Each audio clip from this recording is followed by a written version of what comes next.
Buenas noches. Buenas noches. ¿Cómo están ustedes? Lleno está esta noche el Teatro Alvear, de manera que será conveniente auspiciarnos cuanto antes, Guillermo. Muy bien, auspician La Venganza Será Terrible, Café Cabrales. Cabrales significa buen café. Medicorp Argentina, medicina privada, O51277. Instituto Provincial de Lotería y Casinos de la Provincia de Buenos Aires, para TV Brairense. Y Provincia Seguros, tan seguro como un banco. Provincia Seguros. Bueno, ¿tiene algún saludo por ahí? No, yo ninguno esta vez. ¿Ninguno? No, usted tiene algo, ¿no? No. ¿No tiene nada? No tengo ningún saludo. Se ha muerto Adolfo Pedernera. 76 años. ¿Qué cosa? Usted sabe... Muchas veces hemos recordado a Adolfo como un atleta de gran inteligencia, pero también de una gran ética. Era un hombre que tenía noticia de su superioridad, pero en vez de acreditación gratuito, la recibía con un grado de responsabilidad como si esta superioridad fuera para él una creer. La hacía consistir en una ética de la superioridad, una ética del hombre que se sabe superior y sabe que entonces sus metas tienen que ser mucho más altas que las del común de los hombres. Y así hay una historia que nosotros aquí siempre recordamos y que quizá es falsa. Era a la orilla del mar y Osvaldo Ardizoni le dijo: no nada, Adolfo. Y Adolfo le dijo: soy Pedernera, si me metiera en el mar tendría que llegar hasta el África. Claro. Bueno, el recuerdo para Adolfo. Y ahora sí vamos al programa. Muy bien, Le Mans auspicia este bloque, vamos. Le Mans Suaves. Suaves por Lisa presenta a Alejandro Dolina y su bloque Reflexiones. En La Venganza Será Terrible.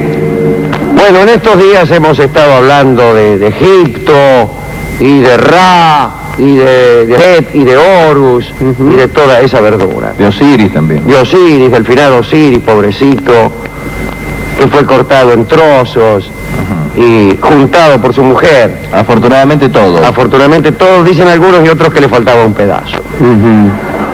Pero, ¿cómo hemos llegado nosotros a conocer todos estos datos del Antiguo Egipto? De luego, las tradiciones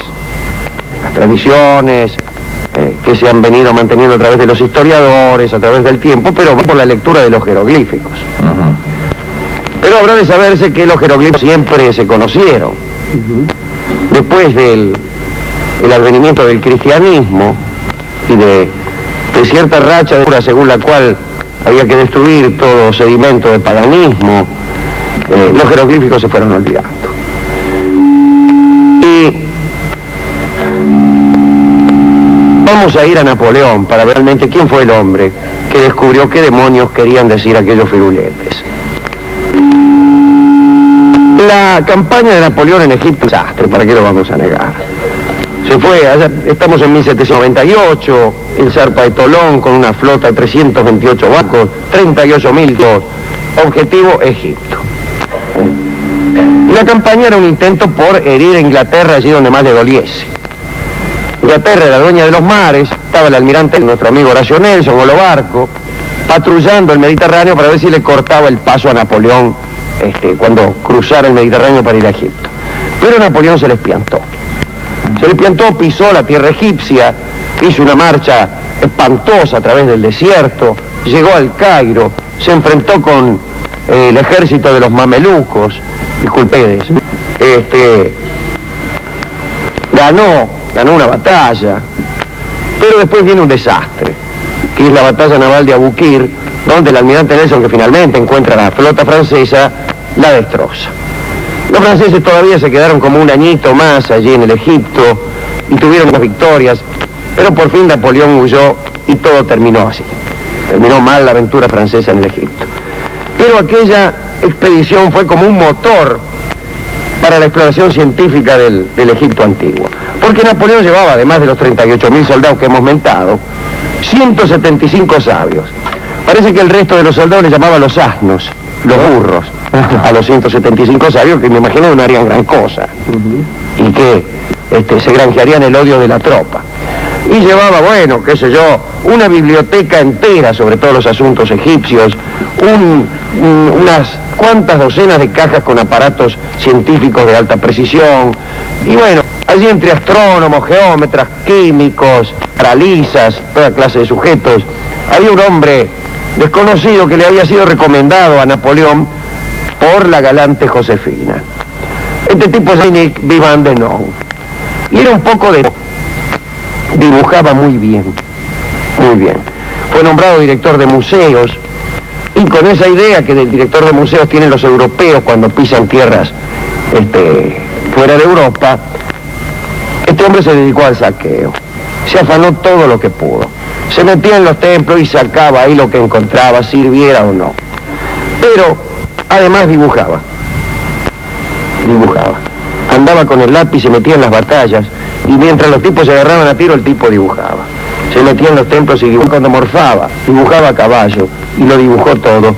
No nos olvidemos que no había en aquel entonces cámaras fotográficas, ni cine, ni televisión, ni estaba TVA, ni el National Geographic, ni toda esa gente que filma siempre las mismas cosas. Era escritor, Vivant Denon. Escribió una novelita pornográfica, Le Point de l'Endemence. Claro, como todas las novelas pornográficas, el tema es más o menos el mismo, ¿cierto? Sí. Y bueno, con su lápiz se encuentra Vivant Denon frente a los jeroglíficos. Y de puro mirón, ya que no sabía gran cosa, descubre que hay tres clases distintas. Uno que es hueco, otro que es casi llano y otro que es en relieve. Y bueno, viene la capitulación de Alejandría, que es una derrota para Francia, según la cual Francia tiene que entregar a los ingleses todo lo que le había choreado a los egipcios. Y entonces los ingleses se hacen con este material y se lo llevan al Museo Británico, donde todavía está. Pero los franceses habían tomado copia de esto, habían hecho copia de todo lo que se habían choreado. De resultas de esas copias y de sus propios apuntes, Dominique Vivant Denon publica su libro El viaje al Alto y Bajo Egipto, con un montón de ilustraciones, y después, basándose en eso, hay un libro que es famoso, que una vez han emprendido la carrera de Egipto, son miles aquí, conocen, es el libro Descripción del Egipto, 24 volúmenes, 24, 1, 2, 3, 4, hasta 24, así hasta 24, 5, si está viéndolo, 6. En ese tiempo, digo, en el tiempo de la publicación, la Descripción del Egipto, se sabía bastante poco.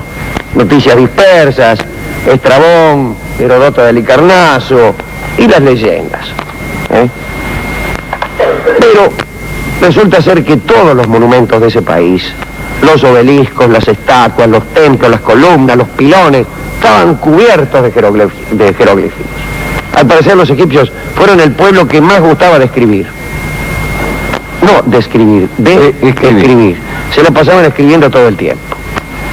Por ejemplo, para copiar un templo egipcio, para copiar todas las cosas que hay escritas en un templo mediano, un tipo tardaría unos 20 años. 20 años. 20 años.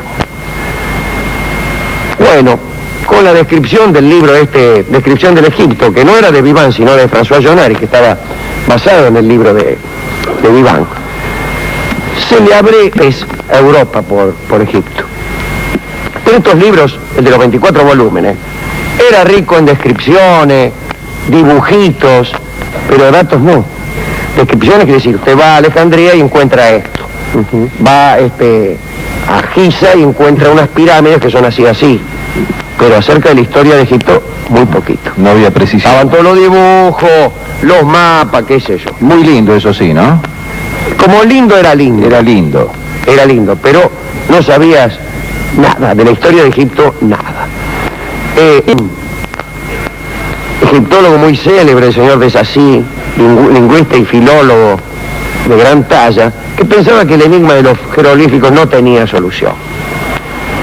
Pero en diciembre de 1790, nació en Figeac un chico, hijo de un librero, El librero se llamaba Jacques Champollion. Chico raro, tenía la córnea amarilla, la tez muy oscura, aprendió a leer por sí solo. A los 11 años aficionado al latín y al griego, estudió el hebreo, y vio los jeroglíficos y dijo, yo un día los leeré. ¿Se acordarán ustedes de Schliemann? Sí, señor. Aquel que dijo que un día iba a descubrir Troya. A los 12 años escribió su primer libro, El pequeño Champollion. Una historia de perros célebres. Y parece ser un buen libro. No digo que es libro. Parece el título de un buen libro.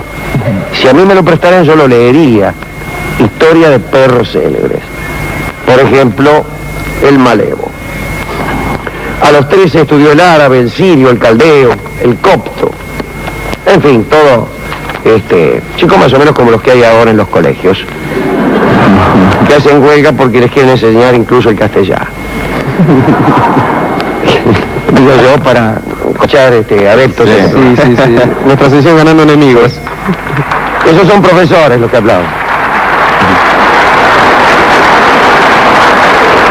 Estudió el chino antiguo, creyendo que estaba emparentado con el egipcio. Preparó un libro, Egipto bajo los faraones, lo nombraron muy joven, miembro de la Academia de Historia. Bueno, terminó los estudios y se casó, muy joven, con una mina que no viene al caso. En el caso de la mina mucho no lo ayudaba. A ver si dejas esas momias, Sí, de lavar los platos. algo que te debe ganar Y plata. ahora hablemos de la piedra de Rosetta. Se dice que Dot Paul fue el que halló la piedra de Rosetta, pero no fue así. Seguramente fue un soldado anónimo y Dot Paul sería el sargento, el jefe de la cuadrilla, qué sé yo. Bueno, el caso es que por ahí en las ruinas de la fortaleza de Rashid, en el Nilo, apareció una piedra grandota del tamaño de una mesa, pero no una mesa como esta, una mesa más chica sería, de basalto. Basalto es el material de que están hechas las piedras del ferrocarril. Claro. Pero bueno, está grande y negra, de basalto. Y tenía 3 series de inscripciones, medio borradas por la arena y por los años. De estas 3 inscripciones, la primera en 14 líneas era jeroglífica, la segunda demótica y la tercera de 54 líneas era griega. La tercera se podía leer perfectamente. Entonces, si podías leer la tercera, y habrá que suponer que las 3 series decían lo mismo, Claro. ya era posible traducirlo. Hubo un Champollion que dio comienzo a la traducción. En griego era más o menos una dedicatoria de los sacerdotes de Memphis a Ptolomeo V en el año 196 a.C., es decir, cuando ya los egipcios habían desaparecido. Los egipcios desaparecen, creo, allá en 500 y pico antes de Cristo con Cambises persa. Pero bueno, en el tiempo del cual era la piedra de Rosetta, todavía los jeroglíficos se entendían. Esa piedra fue al Museo Británico, pero también tenían copia los franceses, habían vaciado en yeso. Y empezaron a trabajar las mayores inteligencias del mundo, pero en vano. Tal vez porque partían de una hipótesis falsa, no importa cuál. Hacía falta una ocurrencia genial. Y Champollion, que tenía 17 años, se enteró de la existencia de esta piedra. Es así, aquel que decía que el enigma de los jeroglíficos no tenía solución, era un joven petulante, siguió estudiando, aprendió el sánscrito, el persa, se distraía en sus ratos libres con una gramática china, pasó dificultades y estrecheces, vivía en París en una pensión que era una posilga, una mugre, espantosa, llevaba el traje raído, los zapatos rotos, el hermano le acercaba algunos gran mangos. Y el frío y la humedad de un invierno muy riguroso en París fueron los que le trajeron la enfermedad que después lo llevó a la muerte, a Napoleón. Napoleón, no Champollion, en 1808, llamó a filas a todos los mayores de 18 años del país, al ejército. Champollion horrorizó, que no quería ir. El hermano le consigue que se le permita seguir estudiando, y no va al ejército. Sigue estudiando, y dale. Pero horror.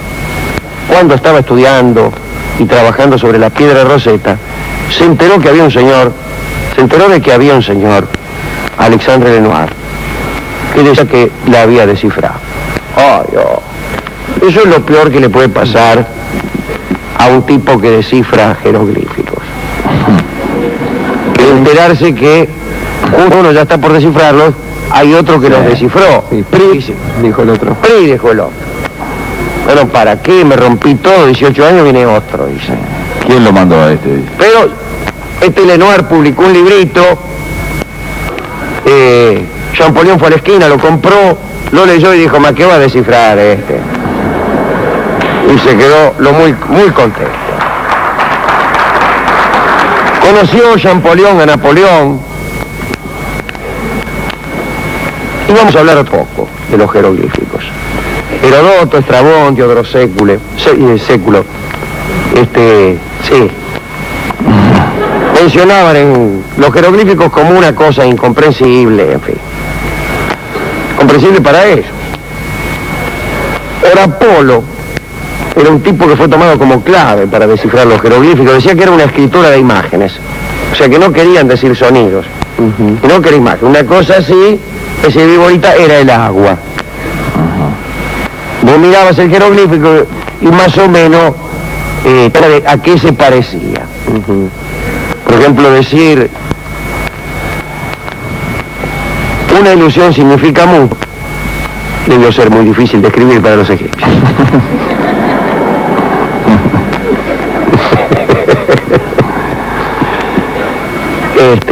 También había datos de Clemente de Alejandría, nuestro amigo, pero no se sabía. Y aquí llegamos al amigo Kircher, que siempre mencionamos, Athanasius Kircher. El otro día hablamos de la lengua egipcia restituida, eran 4 tomos. Acá tengo un fragmento. Ya sabemos que Kircher no aceptó ni una. La palabra autocrator, o sea, imperator, emperador, era leída por Kircher como lo siguiente. Es decir, el escritor egipcio ponía emperador, rey. ¿Y la traducción de Kircher? Traducción de Kircher. Osiris es el creador de la fertilidad y de toda la vegetación, y su fuerza es traída por Mop del cielo a su reino. Un poco largo, ¿no? Sí. Sí. Tenía que llenar 4 tomos. Claro.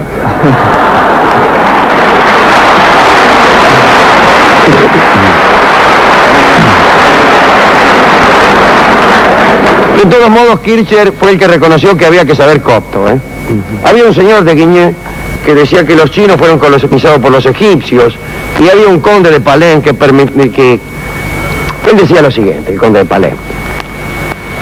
Él decía que había reconocido al primer vistazo el significado de la piedra de Rosetta, que la había visto y que a primera la había reconocido, y que había escrito un opúsculo sobre el tema en esa misma noche. Y por eso estaba más libre de los errores a que uno se expone con largas reflexiones, decía el conde de Palén. Como lo había hecho en una noche, creía que era más veraz. Peor era el señor Tandó de San Nicolás. Decía que los jeroglíficos acá no eran una escritura, sino decoración.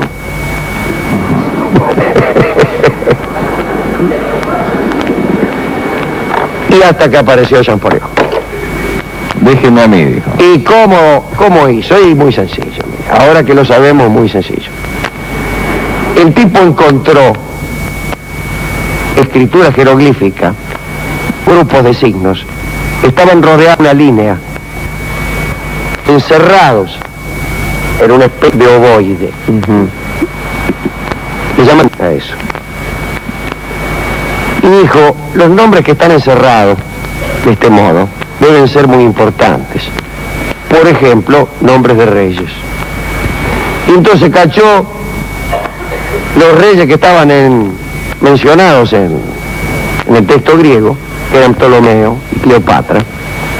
No Cleopatra la que nosotros conocemos, sino una de tantas Cleopatra y uno de tantos Ptolomeo. Y empezó a trabajar allí, a ver los signos que querían decir Ptolomeo y los signos que querían decir Cleopatra. Desde luego buscó si había alguna repetición común, algún signo común en Ptolomeo y Cleopatra. Y la L apareció, y ahí empezó a trabajar. Y después empezó a hacer como los tipos que hacen la claringrilla. Ni más ni menos. Ni más ni menos que como el tipo que hace la claringrilla y en vez de acertar todas las respuestas aceptó 5 o 6. Entonces a él le queda, me duele la vez. Y entonces dice, debe ser cabeza. Y va llenando. Sí. Voy a bailar la honga. Y dice, sí. Y debe ser, voy a bailar la milonga. Si no tiene una goma, Sí. una goma de borrar. Con escupida nomás. Sí.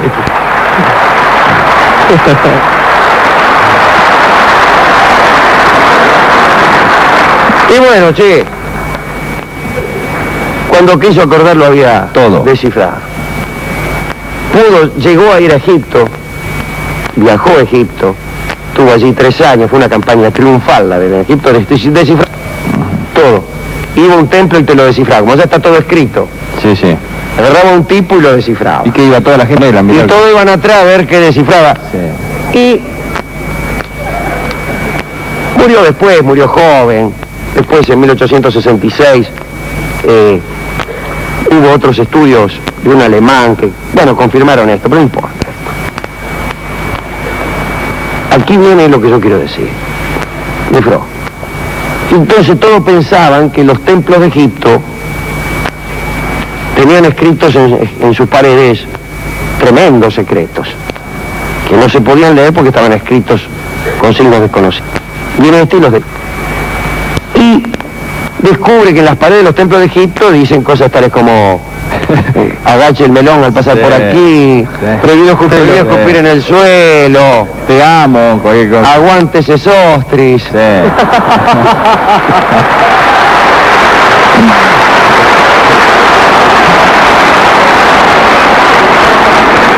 De suerte que dio a conocer a Europa el corpus de mitos más aburrido que se conoce. Aquí entre nosotros. No era tanto, No era para escrito. No era para tanto. Se diga lo que se dijere por así. Y entonces yo diría que todo secreto revelado tiene un signo de desengaño. Hay en la naturaleza humana algo que nos hace... mejor el verso aquel que no podemos recordar, es aquel que no podemos descifrar. Y entonces decimos, era eso. Lo que sigue después del dictamen, te voy a contar algo muy jugoso, es siempre un desengaño. Tan jugoso como la promesa de una jugosidad. Claro. Nada parece tan misterioso como la promesa de la revelación de un misterio. Viene Champollion, lo revela, y ya hay un significado para los jeroglíficos, pero solamente uno. Antes había muchísimos. Y ya la imaginación de Kircher, que antes era una prodigiosa posibilidad, es ya una falsa creencia. Se me dirá, ¿qué dice usted? ¿Que conviene no descifrar los jeroglíficos? No incurramos en el mismo error de... Lo señalo como idea poética, no como preceptiva vital. Lo señalo como observación. La mayoría de los secretos desilusionan al ser descifrados. Eso no quiere decir no descifremos secretos. Pero me pregunto a quién dedicar esta recorrida por el mundo del antiguo Egipto y por la vida del hombre que va a descifrar este enigma. Y se me ocurre, ya que se trata de algo misterioso, convocar aquí a un descifrador de secretos, nuestro compañero, y que quizá quiere hoy revelarnos algunos de sus secretos a modo de despedida. Jorge Dorio.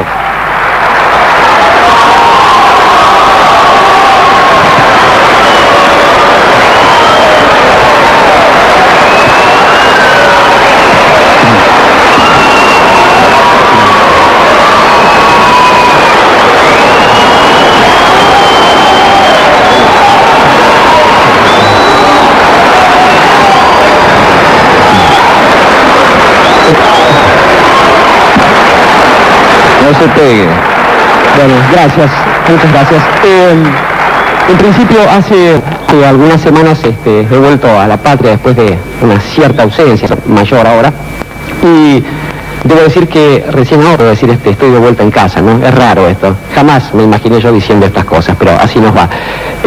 Pensaba, Alejandro hablaba hace 3 años al lado de Dolina, con este asunto de las palabras, justamente. Y pensando quizás en la clave de eso es que me gustaría sí aclarar por lo menos algunas cosas. Creo que hay una sola en medio de todo esto, esta especie de aventura poética de descifrar las cosas. Y creo que hay un único universo posible que es aquel de las palabras. Sin ese universo, la posibilidad de descifrar algo, de interpretar algo no existe. Tiendo a pensar además que en la mayoría de los casos esta cuestión del silencio se transforma en el fruto de la desidia o de la cobardía o de la mala intención. Creo que en general y sobre todo en los tiempos que corren, el silencio es ser cosa de canallas. Cuando no es así, digamos que hay problemas también de interpretación porque hay demasiadas cosas para pensar. Voy a hablar de una cosa muy banal y muy personal, me voy a permitir esta libertad frente a la generosidad de Alejandro. Del mismo modo que yo llegué a este programa, me voy ahora, digo, con la misma desprolijidad, avisé muy poco tiempo antes que me iba. Yo en lugar de Alejandro me hubiese echado antes, incluso. Y bueno, ahora estoy aquí, le pedí permiso para despedirme de ustedes. A lo largo de todo este tiempo, decía, con Alejandro hemos trabajado sobre esta cuestión de las palabras y esa relación no ha sido solamente frente a los micrófonos. Lo que se interrumpe por ahora es esta parte pública de ese diálogo. Tengo cerca de 2 décadas en este trabajo de los medios. Creo que han sido los 3 años más fructuosos de mi carrera, por un lado, y de las cosas íntimas no voy a hablar, pero también. Pero de todos modos, a esta altura de las cosas me dedique al trabajo de las dedicatorias y pensaba en esta cuestión justamente de la capacidad de interpretación. Es cierto que una interpretación elimina quizás todas las otras, pero también es cierto que esas interpretaciones frente a algo, frente a la historia de los egipcios, pero sobre todo frente a otro tipo de misterios que sí tienen significados múltiples, son la tarea de la gente que va construyendo una historia. Pienso en esto, me voy a permitir molestarlos con una pequeña anécdota. He andado por el Perú en estos tiempos y cuando llegué, escuché esa sucesión de chistes que se hace esos argentinos. Es cierto, hubo 3 o 4 décadas, las últimas, poco más quizás, en que nos hemos convertido en una especie de patraña miserable de lo que es América Latina. Se nos mira con cierta molestia en todas partes, y en realidad tienen razón. Pero vuelvo a lo de las interpretaciones. Hubo un momento en que la gente llegó aquí, digo, los que vinieron después de aquellos que vinieron para hacerse ricos o ese tipo de pequeñas menudencias en las que algunos creen que consiste la vida, decidieron que estar por aquí significaba otra cosa. Interpretaron una forma de, por ejemplo, ser argentinos. Yo creo que Dolina especialmente, y en general la mayoría de la gente, lo que hace es disfrutar con este programa, sin pensar en otra interpretación posible, en otro significado posible. Quiero relacionar estas dos cosas. La indignación que me agarró a mí en estas cosas y pensaba, bueno, uno de estos pinches cabrones argentinos fue el que creó la bandera de ese país, el que dio la independencia. La gente que pensó que había otra forma de hacer la guerra en pro de ciertos ideales. Tengo ganas, se me ocurre, he empezado a pensar, después de 3 años de hacer este programa, que mi generación, cuando digo mi generación, no es la gente de mi edad, sino aquellos que coincidimos en esta lengua y en esta tierra y en este tiempo, ¿sabes? Tenemos muchas ganas de otra cosa. Yo cuando empecé este programa tenía ganas de todo menos de hacer algo, hace 3 años de esto, 3 y pico, y digo, aquí empezaron a circular algunas ideas, digo, ciertas ganas de dejar incluso en el sufrimiento. Digo, creo que hay otra posibilidad de pensarse como argentinos y como personas, y que en el medio de los chistes que se hacen en este programa, si hay un intento, es esa. Pensaba entonces en esos intérpretes, en esas personas que siempre hemos invocado como númenes de este programa, que pudo prescindir de su nombre para transformarse en alguien mejor, nuestro querido Jean Valjean, Mariano Moreno, toda esa larga personas que yo he nombrado una tras otra, las personas que siempre citamos con Alejandro en nuestros diálogos, y pienso que esa gente, una vez que funda una interpretación y que funda una idea, sabe que eso, incluso cuando ellos se callen, cuando ellos no estén, cuando se pierda el ideal esas palabras siguen dando vueltas y siguen retornando una y otra vez, y una vez que vuelven, la agarran otras personas, lo que se hace en este programa todas las noches, arrojar palabras para que alguien las retome, para que es lo que permite la posibilidad de pensar nuevamente en un tiempo diferente, ¿no? Ese tiempo que puede volver una noche cualquiera de estas. Para todos ellos, Alejandro, me gustaría dedicar esta parte del programa.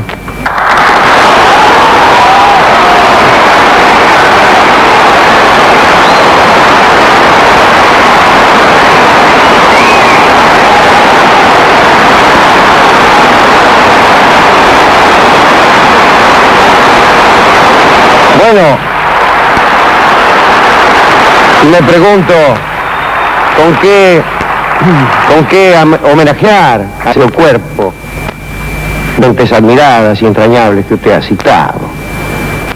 No lo sé, tal vez sepa un homenaje pectore dentro de nuestros corazones, pero permitir traicionarlo y en vez de dedicar una canción a aquellos que a través de la guía del heroísmo, de la santidad, del mero amor, es decir, todas esas formas de ser bueno que hay por ahí,